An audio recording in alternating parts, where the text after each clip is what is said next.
प्रश्न है, किस रियासत में पगड़ी बांधने वाले को छापदार कहते हैं? बताइए दोस्तों। चलो क्वेश्चन का आंसर लगाइए यहाँ पे सारे के सारे। तो यहाँ पर आपका आंसर क्या आ जाएगा? तो बताएं।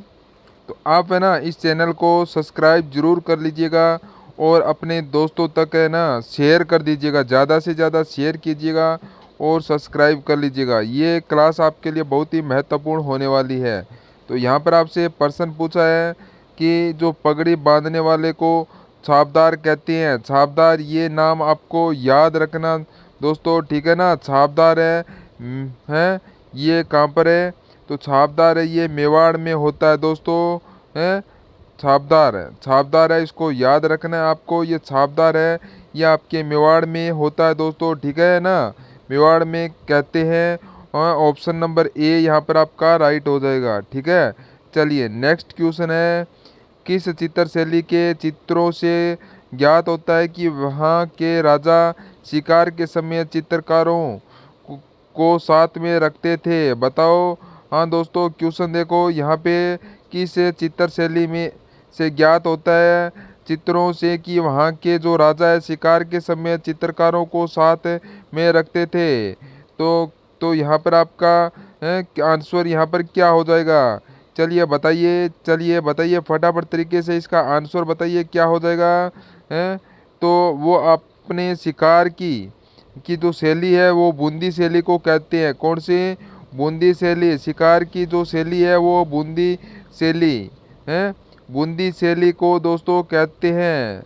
शिकार की जो शैली है, शिकार की शैली वो बूंदी शैली को कहते हैं। तो यहाँ पर आपका डी ऑप्शन है वो बिल्कुल राइट होगा, बूंदी, ठीक है।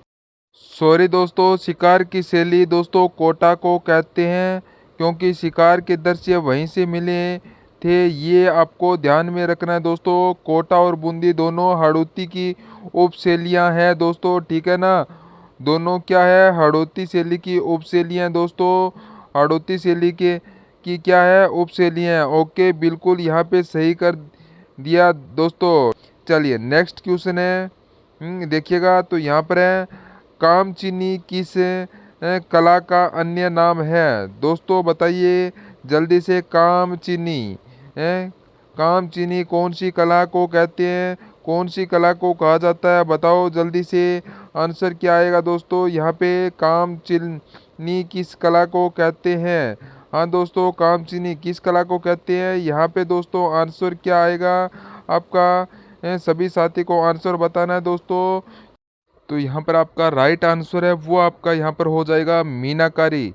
मीनाकारी बी ऑप्शन है वो आपका बिल्कुल राइट हो जाएगा दोस्तों, ठीक है। नेक्स्ट क्वेश्चन है, ट्रेज कमीशन है, बताइए किससे संबंधित है? ट्रेज कमीशन किससे संबंधित है दोस्तों? याद होगा आपको 1922 में दोस्तों आंदोलन होता है, बेगू किसान आंदोलन। राम नारायण चौधरी ने दोस्तों इसका नेतृत्व किया था। रामनारायण चौधरी ने दोस्तों इसका क्या नेतृत्व किया था? किसानों पर दोस्तों जो अत्याचार होते हैं, जो कर वगैरह लगाए जाते हैं, उनके लिए दोस्तों जांच पड़ताल करने के लिए एक कमीशन बिठाया जाता है। उसे ट्रेस कमीशन कहा जाता है। तो यहाँ पर आपका ऑप्शन नंबर सी आपका बिल्कुल राइट हो जाएगा, ठीक है दोस्तों। ऑप्शन नंबर सी है वो बिल्कुल राइट होगा। हैं बल्कि यहाँ पर रूपा जी और करपा जी दो किसान थे, वो इसके शहीद हो गए थे दोस्तों, ध्यान में रखिएगा। रूपा जी और करपा जी नामक दो किसान थे जो कि दोस्तों इनमें क्या हो जाते हैं, इन आंदोलन में शहीद हो जाते हैं, ठीक है दोस्तों। चलिए नेक्स्ट क्वेश्चन है, विलय पत्र पर हस्ताक्षर करते समय किसने कहा था मैं अपने डेथ वारंट पर हस्ताक्षर कर रहा हूँ? बताइए दोस्तों, विलय पत्र पर हस्ताक्षर करते समय किसने कहा था कि मैं अपने डेथ वारंट पर हस्ताक्षर कर रहा हूँ? मैं अपने डेथ वारंट पर दोस्तों अक्सर यह कहा गया था, यह दोस्तों यह कहा गया था बांसवाड़ा के महाराजा चंद्रवीर महारावल चंद्रवीर सिंह ने ने जो वारावल चंद्रवीर सेन ने दोस्तों यह स्टेटमेंट दोस्तों कहा था। ठीक है, चलिए नेक्स्ट क्वेश्चन है, समाचार पत्र मजहरुल सरूर कहाँ से प्रकाशित होता है? ये राजस्थान का पहला राजपूतों का दोस्तों ध्यान में रखना, ये क्वेश्चन इंपॉर्टेंट है। राजपूतों का पहला समाचार पत्र दोस्तों, ठीक है ना, राजपुताने का पहला समाचार पत्र कौन सा है? मजहरुल सरूर। यह राजस्थान के जो भरतपुर से दोस्तों इसका प्रकाशन होता है। कहाँ से प्रकाशन होता है इसका? तो ये राजस्थान के भरतपुर से इसका प्रकाशन होता है। ये कब प्रकाशन होता है? 1849 में दोस्तों। कब होता है? 1849 में ये प्रकाशन होता है, इसको ध्यान में रखना। ठीक है दोस्तों, ध्यान में रखना। ए ऑप्शन राइट होगा। चलिए नेक्स्ट क्वेश्चन है, राजसमंद झील की पाल पर नौ चौकी नामक स्थान पर रणछोड़ भट्ट के द्वारा रचित राज प्रशस्ति दोस्तों राजसमंद झील है। ये राजसमंद जिले में, ठीक है ना। तो राजसमंद झील की पाल पर जो प्रशस्ति है, राज प्रशस्ति की जो भाषा है इस शिलालेख की वो बताना है आपको कौन सी भाषा में लिखा गया है। तो इसका जो आंसर है वो आपको यहाँ पर बताना है। तो इसका आंसर है वो आपका यहाँ पर आ जाएगा, कौन सा? तो राज प्रशस्ति शिलालेख की जो भाषा है वो है संस्कृत भाषा है। यह भी आपको ध्यान में रखना है। नौ चौकी की पाल पर है दोस्तों, ठीक है ना, नौ चौकी की पाल पर दोस्तों ये उत्कीर्णीय नौ चौकी पाल पर उत्कीर्णीय है। इसके रचिता कौन है? तो इसके रचिता कौन है? रणछोड़ भट्ट के द्वारा दोस्तों ये रचिता है। ओके दोनों तीनों क्वेश्चन आपको ध्यान रखना है। ठीक है, नेक्स्ट क्वेश्चन है यहाँ पर दरिया और चिमाता क्वेश्चन है यहाँ पर जो दरिया और चिमाता राजस्थान की किस जनजाति से संबंधित है? तो ये क्वेश्चन है, इसका बताना है दजिया और चिमाता राजस्थान की कौन सी जनजाति से संबंधित है? बताओ यहाँ पर आंसर क्या आएगा। तो इस क्वेश्चन का यहाँ पर आंसर है वो क्या आएगा? चलिए फटाफट इसका आंसर बताइए। और अभी तक जिसने भी चैनल को सब्सक्राइब नहीं किया है तो वो सब्सक्राइब कर लीजिएगा।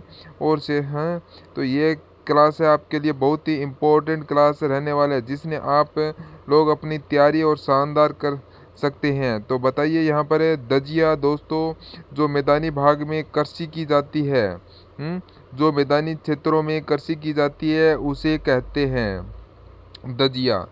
ठीक है ना, जो पहाड़ी क्षेत्रों में दोस्तों कृषि की जाती है उसे क्या कहते हैं? उसको चिमाता चिमाता कहा जाता है। ठीक है, और यह दोनों प्रकार की जो कृषि है वह भीलों से संबंधित है। भील जनजाति ऑप्शन बी आएगा यहाँ पे। ठीक है, भील जनजाति ऑप्शन बी आंसर हो जाएगा। ओके, चलिए नेक्स्ट क्वेश्चन है, राजस्थान में सोयाबीन के प्रमुख उत्पादन जिला कौन सा है? हाँ दोस्तों, राजस्थान में सोयाबीन का जो प्रमुख उत्पादक जिला है वो कौन सा है?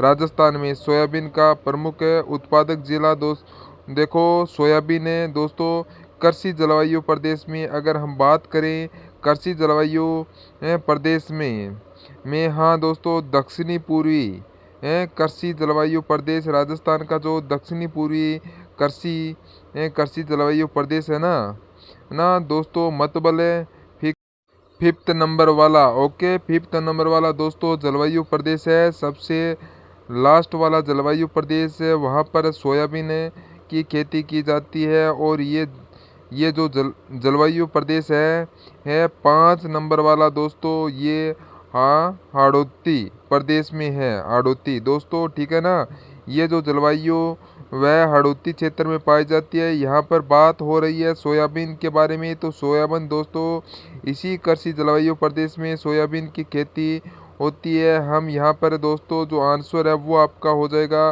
कोटा, बारा, झालावाड़। तो यहाँ पर जो ऑप्शन नंबर बी है वो आपका बिल्कुल राइट हो जाएगा। ठीक है दोस्तों, चलिए नेक्स्ट क्वेश्चन है, राजस्थान में 2011 में अधिकतम साक्षरता वाला जिला 3 जिले, उसका अवरोही क्रम बताना है। चलिए देखो यहाँ पर एक और शानदार क्वेश्चन है। अरे आपको यहाँ पे बताना है अधिकतम साक्षरता वाले जो 3 जिले हैं उनके बारे में, ठीक है। राजस्थान में सर्वाधिक साक्षरता सभी को पता है कि सर कोटा में है। कोटा के बाद में दूसरा नंबर आपका आता है यहाँ पर है। पहला तो आपका यहाँ पर कोटा आता है, पहला तो कोटा आता है और दूसरा नंबर है वो आता है जयपुर का आता है। और जयपुर के बाद में दोस्तों यहाँ पे नेक्स्ट आता है झुंझुनू, ठीक है। झुंझुनू दोस्तों तो साक्षरता यहाँ पे अवरोही क्रम मतलब सबसे ज़्यादा से सबसे कम की ओर दोस्तों, तो यहाँ पे बताना, ठीक है।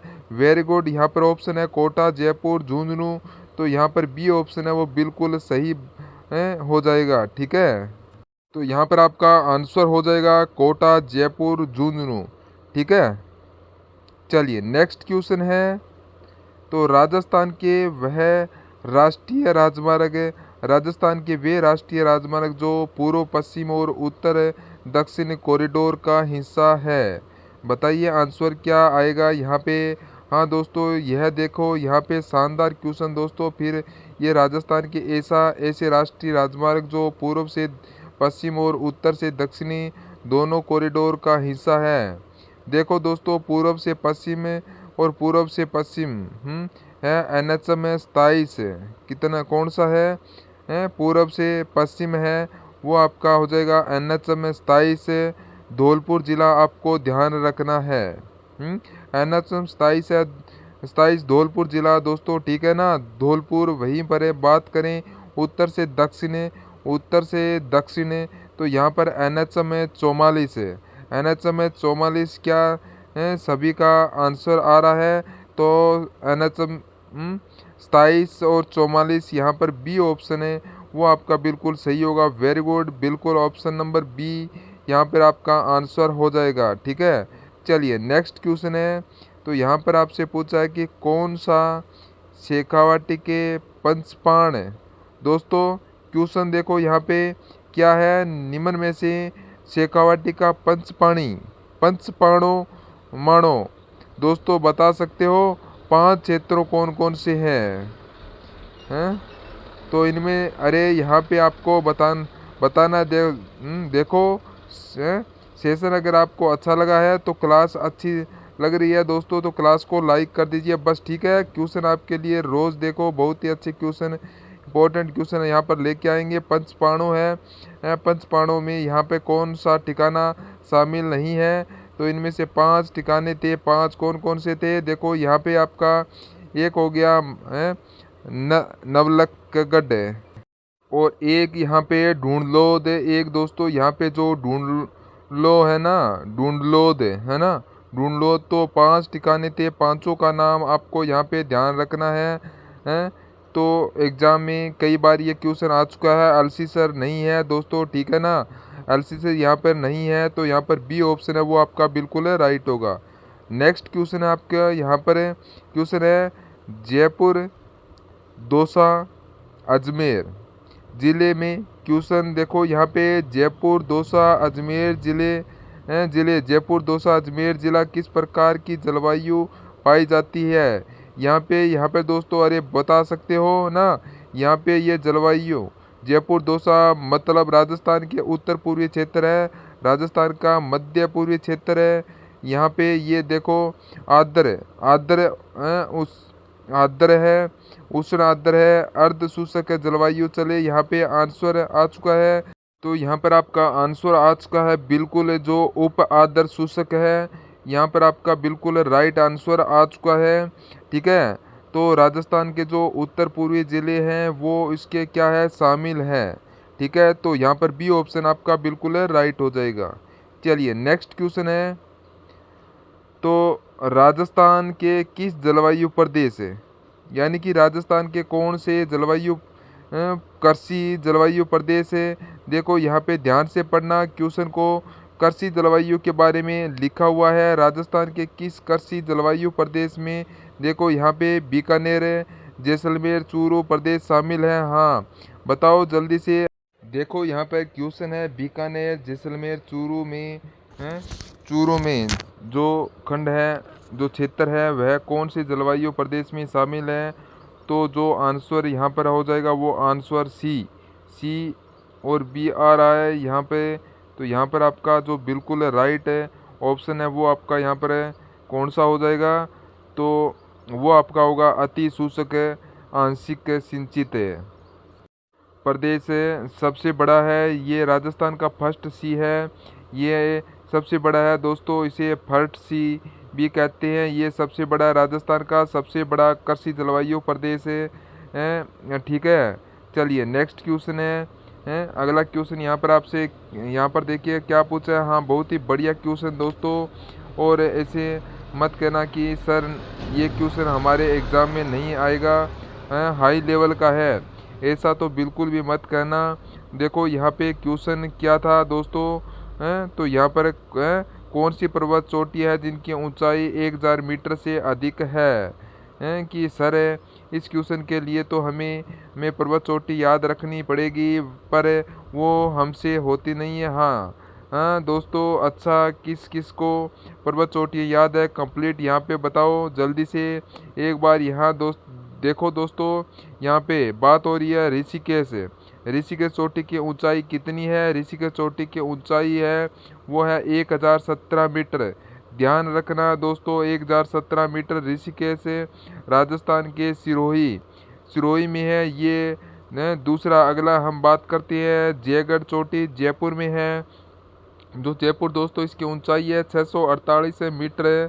फिर है कमलनाथ चोटी। कमलनाथ दोस्तों कहाँ पर है? अरे जो कमलनाथ चोटी है दोस्तों, ये कहाँ पर है? जो 1001 मीटर ऊंची है। ठीक है, ये सज्जनगढ़ चोटी के बारे में बात कर रहे हैं। सज्जनगढ़ की ऊंचाई है 938 मीटर है, 938 है। फिर है दोस्तों दिलवाड़ा, जो आपको अच्छे से पता है। अरे दोस्तों दिलवाड़ा की ऊंचाई है वो है आपको 1442 मीटर है। 1442 मीटर दिलवाड़ा सिरोही में है दोस्तों। कहाँ पर है? सिरोही में है। वैसे क्वेश्चन हार्ड नहीं था, क्वेश्चन आसान ही था, बस जिन्होंने ये याद कर रखा है उनके लिए आसान है, और जिन्होंने नहीं कर रखा उनको थोड़ा सा टफ लग रहा है। जो 1000 मीटर से अधिक ऊंचाई वाला ऋषिकेश है, दिलवाड़ा है और कमलनाथ है। तो यहाँ पर ए मतलब first four and five option है सी, ऑप्शन सी है वो आपका यहाँ पर सही होगा। क्या सही का नहीं आ रहा है ना? कई सारे साथी है ऑप्शन गलत कर रहे हैं यहाँ पे। तो यहाँ पर आपका कौन सा आ जाएगा? राइट कौन सा होगा? सी ऑप्शन है आपका, बिल्कुल है राइट हो जाएगा। नेक्स्ट क्वेश्चन है, छोटी छोटी झाड़ियाँ घास के झुंड के सहारे बनने वाले बालू का सपूत कौन से हैं? कि सर पढ़ा तो रखा है ये क्वेश्चन, लेकिन फिर से गड़बड़ लग रहा है यहाँ पे। हाँ, क्या आएगा बताइए आंसर। यहाँ पे छोटी छोटी तो झाड़ियाँ हैं और घास के झुंडों के सहारे जो बालू का सपूत है बने हैं उन्हें क्या कहते हैं? आंसर यहाँ पर आ रहा है, आंसर यहाँ पर आ चुका है दोस्तों, बिल्कुल यूनिक उनके हैं। तो यहाँ पर कौन सा आंसर है? चलिए फटाफट तरीके से यहाँ पर आंसर लगाइएगा। वेरी गुड दोस्तों, बिल्कुल सही कह रहे हो, हैं बहुत बढ़िया। तो यहाँ पर आपका आंसर आ रहा है सबर काफी इज स्तूप है। स्तूप दोस्तों, ये जो बालू का सपूत है वो झाड़ियों के सहारे पाई जाती है। ठीक है ना, ये बालू का सपूत दोस्तों कहाँ पाई जाती है? छोटी छोटी झाड़ियों के सहारे पाई जाती है दोस्तों। अरे दोस्तों, तारा बालू का सपूत के बारे में ये बात कर रहे हैं। तारा, ये तारे के समान होती है दोस्तों, ये तारे के समान यहाँ पे होते हैं। यह दोस्तों अपना जो तारा देखो, देखो यहाँ पे कुछ अलग ही बन रहा है। हाँ दोस्तों, इस प्रकार से तारा। ठीक है, अब यहाँ पे बात करें तारा बालू का सपूत दोस्तों कहाँ पर हो जाते हैं? कि ये सर ये सूरतगढ़ है। सूरतगढ़ ये गंगानगर में है, गंगानगर है दोस्तों। और एक है मोहनगढ़ है दोस्तों, मोहनगढ़ कहाँ पर है? तो ये जैसलमेर में। ठीक है ना, जैसलमेर में यहाँ पर पाए जाते हैं तारा वालों का सपूत है दोस्तों, ध्यान रखना। ठीक है, चलिए नेक्स्ट क्वेश्चन है। यहाँ पर आपसे पूछा है कि परवन है, उजाड़ है, निवाज है एवं आहू सहायक नदियाँ की सहायक नदियाँ हैं। हाँ दोस्तों, चलिए यहाँ पर ये क्वेश्चन है, ये पर्वत नदी, उजाड़ नदी, निवाज और ये आहू नदी, आहू की सहायक नदी सहायक है। आपको ध्यान में रखना है दोस्तों, एक एक नदी यहाँ पे जो मध्य प्रदेश से निकलती है। कहोगे सर मध्य प्रदेश से तो एमपी से, तो दोस्तों ये भी नदियाँ हैं दोस्तों, मध्य प्रदेश से निकलती है, लेकिन राजस्थान के बिंदा गांव में है। अरे मैं कह रहा हूँ बिंदा गांव, ध्यान से पढ़ लेना। बिंदा गांव कहाँ पर है? ये सर झालावाड़ में है। हाँ, झालावाड़ में दोस्तों कहाँ से यह नदी प्रवेश करती है। अब मैंने इतना हिंट दे दिया आपको, अब तो बता दो आंसर की सर। काली सिंध है, काली सिंध आएगा। हाँ, काली सिंध आएगा, काली सिंध है, ये आपका चंबल में मिल जाती है। फिर पता होगा आपको, चंबल की सहायक नदी है, ये आगे जाकर चंबल में मिल जाती है। चंबल की सहायक नदी दोस्तों काली सिंध। और यहाँ पर डी ऑप्शन है वो आपका बिल्कुल राइट हो जाएगा। ठीक है दोस्तों, डी ऑप्शन है वो आपका यहाँ पर राइट हो जाएगा। बिल्कुल दोस्तों, देवासर ये मध्य प्रदेश से निकलती है, ये देवासर एमपी से इसका उद्गम होता है। ध्यान में रखना दोस्तों, उद्गम के बारे में क्वेश्चन आ सकता है। देवासर एमपी में इसका क्या होता है? उद्गम होता है। राजस्थान में प्रवेश से कहाँ से करती है? बिंदा गांव से करती है। ठीक है, चलिए नेक्स्ट क्वेश्चन है, निम्न में से कौन सी झीलें मीठे पानी की नहीं है? तो बताइए कौन सी झीलें हैं जो मीठे पानी की झीलें नहीं हैं? आपको इसका क्वेश्चन का आंसर आपको बताना है। झीलें, कौन सी झीलें मीठे पानी की नहीं है? तालाब शाही दोस्तों धौलपुर में है। तालाब शाही झील कहाँ पर है? धौलपुर में है। रेवासा झील या सीकर में है। गेर सागर दोस्तों डूंगरपुर में है। एंड ये है एडवर्ड झील जिसे कहते हैं दोस्तों। ठीक है, और एडवर्ड झील भी कहा जाता है। छापरवाड़ा जयपुर में है। बात करें मीठे वाले झील, जो रिवासा खारे पानी की होती है दोस्तों। रिवासा जो झील है वह खारे पानी की होती है। ठीक है ना, यह जो झील है दोस्तों खारे पानी की झील है। ऑप्शन नंबर बी यहाँ पर आपका बिल्कुल सही होगा। वेरी गुड, बिल्कुल सही ऑप्शन बी, ऑप्शन है बी यहाँ पे जो बता रहे हैं बाकी बिल्कुल सही हो जाएगा। ठीक है, नेक्स्ट क्वेश्चन है, बात करें इस क्वेश्चन का, आप जल्दी से आंसर दीजिएगा। संजय उद्यान मृगवन कहाँ स्थित है? दोस्तों बताओ जल्दी से, संजय उद्यान मृगवन कहाँ स्थित है? तो ये आपका शाहपुरा में ये दोस्तों कहाँ पर है? शाहपुरा में है। अब बताओ आंसर क्या आएगा? कहोगे सर शाहपुरा तो भीलवाड़ा में है। नहीं दोस्तों, शाहपुरा भीलवाड़ा में तो है ये देखो, उसके अलावा शाहपुरा राजस्थान के जयपुर में भी है, ध्यान रखना। ओके, तो ये संजय उद्यान Mrigvan option number A Jaipur में ए आएगा यहाँ पे, जयपुर दोस्तों। ठीक है ना, तो यहाँ पर आपका ए ऑप्शन है वो बिल्कुल राइट हो जाएगा। ठीक है दोस्तों, चलिए नेक्स्ट क्वेश्चन है, कौन सा विकल्प यहाँ पर असंगत लिखा हुआ है? देखो कौन सा विकल्प यहाँ पे गलत लिखा हुआ है, असंगत दिया हुआ है। अच्छा, यहाँ पे क्या है? जिला है एक तरफ है और एक तरफ जिला है और एक तरफ हवेलियाँ हैं दोस्तों। जिला और हवेलियाँ देखो दोस्तों, यहाँ पर जो आपकी दानचंद चोपड़ा की जो हवेली है ये कहाँ पर है? ये सर ये तो सुजानगढ़ में है। कहाँ पर है दोस्तों? सुजानगढ़ में है भाई साहब हैं। तो ये इसको बहुत ढंग से पढ़ो और गलत मत करो। सुजानगढ़ कहाँ पर है? चूरू में दोस्तों।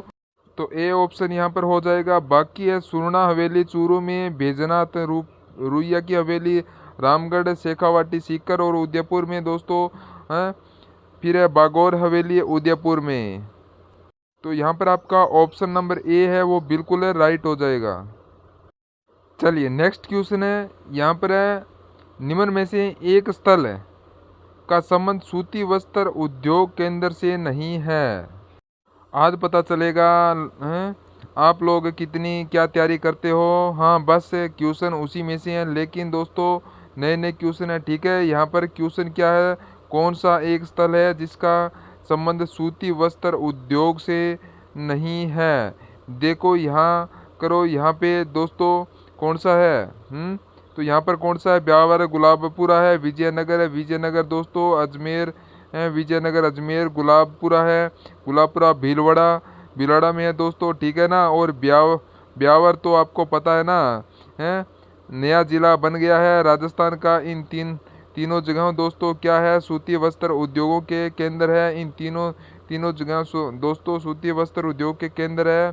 केसोरा ये पाटना बूंदी, किशोरा पाटना बूंदी में है दोस्तों। यहाँ पर तो बात करें चीनी मिल है दोस्तों, क्या है यहाँ पे चीनी मिल है यहाँ पर। ओके, याद रखना ना सभी को। अरे बताओ जल्दी से, सहकारी क्षेत्र की दोस्तों, ठीक है ना, सहकारी क्षेत्र की सहकारी क्षेत्र की राजस्थान में जो चीनी मिल है, शुगर मिल है दोस्तों, कहाँ पर है, केसोरा पाटनम बुद्ध में है। हाँ दोस्तों, very good very good. Option D, option D यहाँ पर आपका आंसर हो जाएगा। ठीक है, ऑप्शन डी। चलिए नेक्स्ट क्वेश्चन है, राजस्थान उच्च न्यायालय के, ध्यान से देखना कहीं गलत नहीं हो जाए, राजस्थान उच्च न्यायालय के पहले मुख्य न्यायाधीश कौन है। तो राजस्थान उच्च न्यायालय के प्रथम मुख्य न्यायाधीश कौन थे, यह दोस्तों बताओ क्या करोगे, क्वेश्चन में क्या लगाओगे आंसर, यहाँ पे देखो। हाँ चलिए, के वर्मा बता रही है, कमलकांत वर्मा। अच्छा, वर्तमान में कौन है, राजस्थान हाई कोर्ट के न्यायाधीश है कमलकांत वर्मा, ऑप्शन सी। के वर्मा राजस्थान उच्च न्यायालय के पहले मुख्य न्यायाधीश थे। ठीक है दोस्तों, और वेरी गुड सही ऑप्शन है, ऑप्शन सी यहाँ पर आंसर हो जाएगा। ठीक है दोस्तों, सी ऑप्शन यहाँ पर हो जाएगा। ठीक है, चलिए नेक्स्ट क्वेश्चन है, यहाँ पर देखिएगा, वर्तमान में राज्यपाल का वेतन बताना है दोस्तों, कितना है। देखो यहाँ पे नया क्वेश्चन दोस्तों आ सकता है, क्यों नहीं आ सकता है, राज्यपाल का वेतन पूछा जा रहा है दोस्तों। अरे जब क्वेश्चन में दोस्तों आजकल यह पूछा जाने लगा है कि 2000 से लेकर 2024 तक आरपीएससी की कितनी परीक्षा हुई है, ऐसा क्वेश्चन दोस्तों एग्जाम में आ चुका है। तो ये क्यों नहीं आ सकता फिर। हाँ, जब ये क्वेश्चन आ गया कि 2022 से 2024 तक आरपीएससी के कुल मिलाकर कितने परीक्षा ली है। हाँ, तो जो राइट आंसर होगा 3.5 लाख राज्यपाल को वेतन मिलता है, 3.5 लाख राज्यपाल को वेतन मिलता है। राष्ट्रपति को दोस्तों 5 लाख मिलता है, राष्ट्रपति को 5 लाख वेतन मिलता है। हाँ अच्छा दोस्तों, मुख्यमंत्री को बता सकते हो आप लोग, मुख्यमंत्री को जो वेतन है वो कितना मिलता है, मुख्यमंत्री को, सीएम साहब को जो वेतन है वो कितना मिलता है। हाँ पता है क्या, क्या आप लोगों को बता सकते हो इस बार यहाँ पे option A 3.5 lakh, very good, बिल्कुल सही, ऑप्शन ए आंसर हो जाएगा। यहाँ पे मुख्यमंत्री के बारे में दोस्तों बताना है।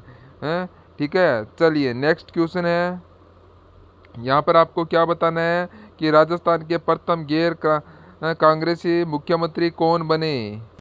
चलिए दोस्तों, राजस्थान के पहले गैर कांग्रेसी मुख्यमंत्री, देखो दोस्तों गैर कांग्रेसी बताना है, ध्यान से पढ़ना क्वेश्चन को, गैर कांग्रेसी। हाँ हैं, तो मुख्यमंत्री का 75,000 मुख्यमंत्री को मिलते हैं, वेरी गुड हैं, वेरी गुड। हाँ बहुत बिल्कुल सही है। देखो 75,000 जो रुपए है ना, 75,000 वेतन दोस्तों, वह वेतन मिलता है मुख्यमंत्री को। ठीक है ना सीएम साहब को। देखो सीएम साहब को यहाँ पर आपको ध्यान में रखना है, पहले गैर कांग्रेसी मुख्यमंत्री भैरों सिंह शेखावत थे, भैरों सिंह शेखावत, ऑप्शन डी आएगा यहाँ पे। जबकि हीरालाल देवपुरा सबसे कम समय तक है राजस्थान के मुख्यमंत्री हैं, सबसे कम समय तक है राजस्थान के मुख्यमंत्री बने थे हीरालाल देवपुरा। ओनली 16 दिन है, 16 दिन दोस्तों। हाँ केवल कितने दिन है, 16 दिन के मुख्यमंत्री। ठीक है ना, 16 दिन के मुख्यमंत्री बने थे। ठीक है, चलिए नेक्स्ट क्वेश्चन है, तो यहाँ पर आपसे क्या पूछा है कि ललित विग्रहराज के रचयिता सोमदेव ये भी लिखा हुआ है यहाँ पे। हाँ, यह भी लिखा हुआ है कि जो रचयिता है वह सोमदेव है। किस चौहान शासक के दरबार में था? बताओ जल्दी से आंसर क्या आएगा दोस्तों यहाँ पे। चलिए यहाँ पे दोस्तों आंसर क्या होगा? हाँ सर, तो यहाँ पर आपका आंसर क्या हो जाएगा? तो यहाँ होगा सोमनाथ विक्रराज चतुर्थ बिसलदेव के नाम से अपनी रचनाएं किस करते थे? दोस्तों विक्रराज चतुर्थ है, ध्यान रखना। यहाँ पे विक्रराज चतुर्थ थे ना दोस्तों, विक्रराज चतुर्थ ये अपनी रचनाएं बिसल देव के नाम से क्या करते थे? ठीक है, तो यहाँ पर ऑप्शन नंबर ए यहाँ पर आपका बिल्कुल राइट होगा। चलिए नेक्स्ट क्वेश्चन है। तो यहाँ पर आपसे पूछा है कि लॉर्ड लेक ने 1805 में दोस्तों किस किले पर आक्रमण किया था? बताइए इसका आंसर क्या हो जाएगा। हाँ, तो यहाँ पर ये है लॉर्ड लेक ने 1805 में किस किले पर आक्रमण किया था? लॉर्ड लेक ने 1805 में किस किले पर आक्रमण किया था? बताओ जल्दी से आंसर क्या आएगा। लॉर्ड लेक ने दोस्तों जो भरतपुर का जो लोहागढ़ किला है ना, भरतपुर का लोहागढ़ किला यहाँ पे दोस्तों आक्रमण किया था, लेकिन असफलता हो गया था दोस्तों। ठीक है, तो यहाँ पर बी ऑप्शन आपका राइट होगा। नेक्स्ट क्वेश्चन है आपके लिए कि गोपाल सिंह की छतरी कहाँ है? दोस्तों बताइए जल्दी से, गोपाल सिंह की छतरी कहाँ पर है? हाँ, गोपाल सिंह की छतरी है वो कहाँ स्थित है? बताइए आंसर क्या आएगा यहाँ पे। चलिए दोस्तों बताइए हैं कहाँ? दोस्तों यहाँ पर आपका आंसर आएगा कि गोपाल सिंह की छतरी है वो करौली में है। ऑप्शन नंबर बी आएगा यहाँ पे, ऑप्शन नंबर बी यहाँ दोस्तों आपका राइट आंसर हो जाएगा। ठीक है, करौली में गोपाल सिंह की छतरी है। ठीक है, चलिए नेक्स्ट क्वेश्चन है। राजस्थान में लठमार होली कहाँ खेली जाती है? हाँ दोस्तों, लठमार होली किसे ने खेली है? क्या यह कौन है? यह इधर महावीर जी करौली की तरफ आप महावीर जी करौली की तरफ आप में से लठमार होली दोस्तों इधर खेली जाती है। ऑप्शन नंबर ए यहाँ पर आपका राइट आंसर होगा। ऑप्शन ए हो जाएगा यहाँ पे महावीर जी करौली। यहाँ पे very good, option number A यहाँ पर आपका बिल्कुल राइट आंसर हो जाएगा। ठीक है, चलिए नेक्स्ट क्वेश्चन है। तो यहाँ पर नेक्स्ट क्वेश्चन में क्या पूछा है कि किस सभ्यता स्थल से चांदी की पंचमार्ग मूर्ति प्राप्त हुई है? बताइए दोस्तों किस सभ्यता स्थल से चांदी की पंचमार्ग जो मूर्ति है वह प्राप्त हुई है दोस्तों। बताओ आंसर क्या आएगा यहाँ पे। ये देखो यहाँ पे जो आंसर है वो दोस्तों चांदी की पंचमार्ग मूर्ति बेराट में मिली है। बेराट में, विराट सभ्यता विराट सभ्यता ये जयपुर है, विराट नगर है जयपुर दोस्तों। ठीक है ना, विराट नगर है, विराट नगर जयपुर, विराट नगर। ओके, तो यहाँ पर ऑप्शन नंबर सी है, तो यहाँ पर ऑप्शन नंबर सी यहाँ पे आंसर हो जाएगा। ठीक है दोस्तों, ऑप्शन नंबर सी। ठीक है, चलिए नेक्स्ट क्वेश्चन है। तो यहाँ पर पूछा है वह नृत्य जो केवल पुरुष के द्वारा किया जाता है। इम्पोर्टेंट क्वेश्चन है, केवल पुरुषों के द्वारा किया जाता है। बताओ आंसर क्या आएगा यहाँ पे। चलिए दोस्तों बताइए जल्दी से, इसका आंसर क्या हो जाएगा। अभी तक जिस किसी ने चैनल को सब्सक्राइब नहीं किया है तो चैनल को सब्सक्राइब कर लीजिएगा और लाइक भी कर दीजिए और अपने दोस्तों को शेयर भी कर दीजिएगा। तो यहाँ पर आपका आंसर होगा गिद्धड़ नृत्य। गिद्धड़ नृत्य शेखावाटी क्षेत्र में दोस्तों किया जाता है, शेखावाटी क्षेत्र में किया जाता है पुरुषों के द्वारा। ओके, पुरुषों के द्वारा दोस्तों गिद्धड़ नृत्य होता है। जी हाँ, ऑप्शन सी आएगा यहाँ पे, ऑप्शन सी यहाँ पे आंसर आएगा। हाँ, हो जाएगा गिद्धड़ नृत्य दोस्तों शेखावाटी में केवल पुरुषों द्वारा किया जाता है। हैं ठीक है, फिर नेक्स्ट क्वेश्चन है रसिया संप्रदाय के प्रवर्तक कौन थे? बताइए जल्दी से आंसर क्या आएगा यहाँ पे। रसिया संप्रदाय के प्रवर्तक कौन है दोस्तों? हाँ, रसिया संप्रदाय के जो प्रवर्तक है नाम है बताना है कौन है। बिल्कुल, होली के अवसर पर गिद्धड़ नृत्य होता है, होली के अवसर पर गिद्धड़ नृत्य किया जाता है। ठीक है दोस्तों, तो ये सीकर झुंझुनू में किया जाता है, बिल्कुल सही हो जाएगा यहाँ पर। ठीक है दोस्तों, तो यहाँ पर आपसे क्या पूछा है कि रसिक संप्रदाय के प्रवर्तक बताना है, तो आंसर यहाँ पे आ रहा है, तो कौन सा हो जाएगा है? तो यहाँ पर आपका कौन सा हो जाएगा? रसिक संप्रदाय के प्रवर्तक कौन है? तो बिल्कुल यहाँ पे आपका बी ऑप्शन है वो आ रहा है, अगरदास जी। अगरदास दोस्तों बिल्कुल सही है, बी ऑप्शन। बी ऑप्शन है रसिक संप्रदाय दोस्तों, अगरदास जी। ठीक है, अगरदास जी। तो इसके प्रवर्तक है, तो इसकी शाखा है वो कहाँ पर है? इसकी जो शाखा है वो कहाँ पर है? राजस्थान के कौन कौन से जिले में है? रसिक संप्रदाय की शाखा राजस्थान के कौन से जिले में है बताना है आपको कमेंट सेक्शन में। जल्दी से दोस्तों कमेंट कर दो, तब तक मैं आपको यहाँ पे कमेंट जो है वो देख लेता हूँ। चलिए सारे विद्यार्थी कमेंट सेक्शन में थम्स थम्स अप कर दो। हाँ दोस्तों, यहाँ पर रसिक संप्रदाय के बताना है प्रवर्तक अगरदास जी है, जबकि कहाँ पर है ये पीठ है? कमेंट सेक्शन में जल्दी से बताओ। ठीक है दोस्तों, कमेंट सेक्शन में जल्दी से। बिल्कुल ये आपका राइट होगा, ये रेवासा सीकर में है। ठीक है, चलिए नेक्स्ट क्वेश्चन है। तो यहाँ पर आपसे पूछा है कि 1857 के स्वतंत्रता संग्राम 1857 के स्वतंत्रता संग्राम में कोटा महाराजा की सहायता के लिए किस राज्य ने सैनिक सहायता भेजी थी? बताओ जल्दी से। हाँ भाई, 1857 की क्रांति में कोटा महाराज की जो सहायता करने के लिए दोस्तों कौन से राज्य के सैनिक सहायता भेजी थी? तो याद आ रहा होगा दोस्तों, करौली का कौन है शासक बताइए दोस्तों। करौली के कौन से शासक थे? यहाँ पे option option Karauli B option है, यहाँ पर बी ऑप्शन आएगा। मदन पाल, वेरी गुड है। मदन पाल वेरी गुड, बिल्कुल सही कह रहे हो। करौली के मदन पाल 13 तोपों के से बढ़ाकर 17 तोपों इनकी सलामी कर दी दोस्तों। इसकी तोपों की सलामी है वो 13 से बढ़ाकर 17 कर दी गई। ठीक है, ठीक है, 13 से 17 बढ़ा दी गई थी। ठीक है, नेक्स्ट क्वेश्चन है, आचार्य तुलसी ने अनुवर्त आंदोलन कब प्रारंभ किया था?